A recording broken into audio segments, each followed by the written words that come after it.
one of the deepest diving air-breathing vertebrates. And in fact, in 1985, when we published this data,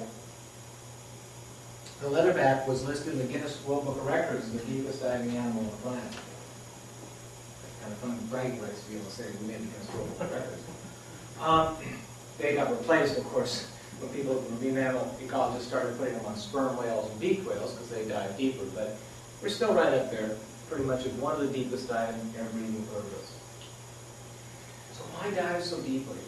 What in the world would an animal ever want to go down to those kind of abyssal depths for?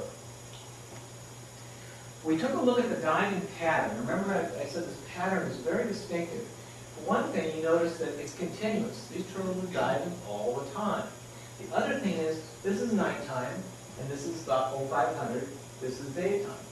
And you can see a distinct difference in the way the diving is occurring between day and night. We were puzzled by that. That looks really different. In fact, it was very good. Most reptiles, they'll be real active for a while, and then they'll sleep all day. They'll be active for a while, and they'll sleep all day. This turtle was going all the time.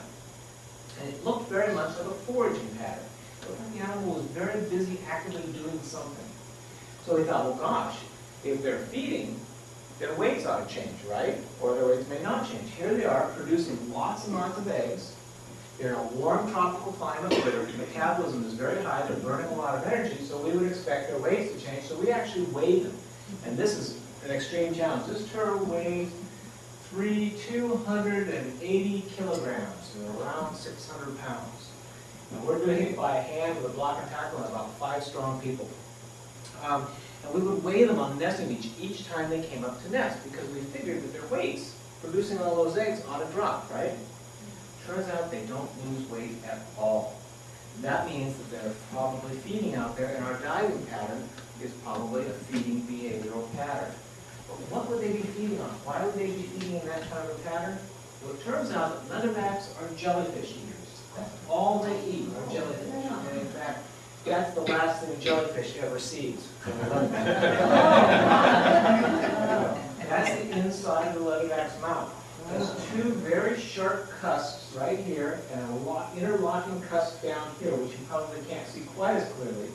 The edge of its jaw is razor sharp, and all of these flexible spines point down through its esophagus, so the jelly's going in, it doesn't come back out. Very much, what I like to tell school kids is that if you eat something that has the consistency of Jell-O, and you don't have lips to slurp that Jell-O up, or some kids a straw in your nose, you've got to have some way to make sure that jelly goes the right direction, and that's what all of these little sort of spiny looking things do. They keep it going down. Well, so where are the jellyfish in tropical waters? Turns out jellyfish in tropical waters are down very, very deeply during the daylight, and they migrate to the surface at night. In fact, something called the deep scattering layer. And the reason it's called the deep scattering layer is in the 1950s when they were developing sonar techniques, 1940 probably actually, they would bounce a sonar signal down and it would reflect off from this mass of life down in the ocean in these zones. And they called it the deep scattering layer because it was scattering their sonic signal. You guys know what fish finders are, right? Everybody's supposed to have fish finders on them. That's essentially the principle of the fish finder. You bounce a signal, sonic signal down, it reflects back and you know where the fish are. Well, they kept seeing this zone, and it would come up to about 80 meters, maybe to 100, right up to the surface at night, and it would go back down. And what that is that an entire food web, zooplankton, small fish, big fish, all kinds of stuff in there. And what they're doing is they stay down deep during the day where it's safe and dark. They're at about what's called the 1% light level. Then at night, or then in the daytime, or I'm sorry, they come, then meanwhile, in the daytime, I'll get it right, there's a lot of phytoplankton, plant material, growing in that sunlight, putting on lots of, getting really energetically charged up. These guys come up at night and they feed on it. Then they go back down during the daytime. So this layer moves up and down. Well, remember our diving patterns? Real shallow, real active at night, getting deeper and deeper as the daylight comes until finally you get to the midday when they make those occasional 1,200 meter dives. And then as nighttime comes, they start coming back to surface. It turns out that leatherbacks are tracking the DSL. They're actually following where that food source is in those tropical waters. Now here's something else. As all good science, you develop a theory, you develop a hypothesis, and you go out and you try to test it, right? Well, this part we were doing pretty well at, but here's where we made a mistake. See this one here? We thought that the turtles were probably basking during midday to gather up lots of heat because it's cold down here. You're diving deeply and it's a turtle. And so they're getting cold when they need to warm up. So we put the next year we thought, well, you know, we've got to test a little bit more of this. So we put a whole lot of different instruments on them. We put more depth recorders, we put swim speed recorders. This one was key to it. Radio transmitters, heart rate recorders, any number of things on them. Let them go out to sea for 10 days between nestings, then come back and we take all those instruments off and we download all the data. This is the fairly nasty looking thing, but I'll explain it so it's not horrible. This is the dive pattern. Remember, here's midday, here's the nighttime diving, here and here. See how busy it is? It's shallow, relatively shallow, 50, 60, 70 meters. Here's their swim speeds, matched on top of it. And what you can see here is this U shape. So their speed's very high with the surface. As they descend, the speed slows down, and as they come back to the surface, they speed back up and come back to the breath. Anybody who's ever snorkeled knows that when you take a deep breath and you go down, when you come back up, you usually come a lot faster because you want to get back to the surface for breath. Same thing going on here, except for this stuff. And what we did is we broke it into two kinds of swim speeds. We have this one, which is that looping pattern I was just showing you, where it drops down slow and fast and slow and fast. Or this, continuous high speed. This stuff happens during the mid parts of the day. And you remember we said that we thought we had these time periods in the middle of the day when they were basking? The reason we thought that was that our instruments were recording a depth of 0. We thought, okay, the turtle's at the surface, right?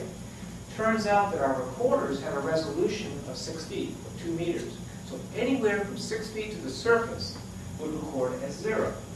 What was actually happening is we were getting high speeds of travel at those times we thought they were at the surface. Now, we know they aren't at the surface because the recorder sits on their back. And it wouldn't be spinning, and it wouldn't be recording if they were on the surface. It has to be under the water. So what we've found from that is that leatherbacks have figured out the most efficient place to swim in the water when you want to travel great distances from point A to point B. And essentially that's about 1.8 meters below the surface. Why? 1.8 meters? It's about, what is that, about close to 6 feet.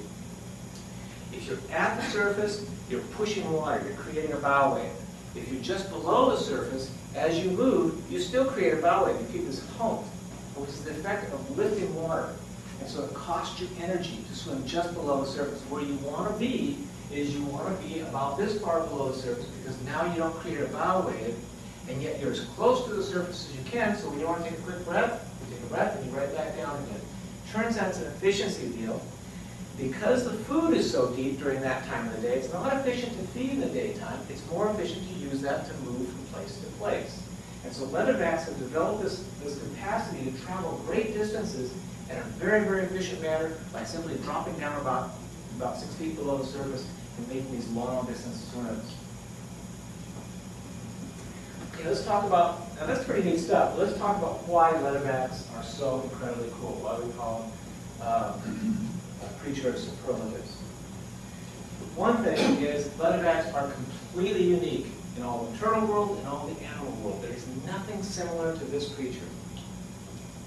It's the largest species of reptile. Leatherbacks average 350 kilograms, or around 700 pounds as adult females.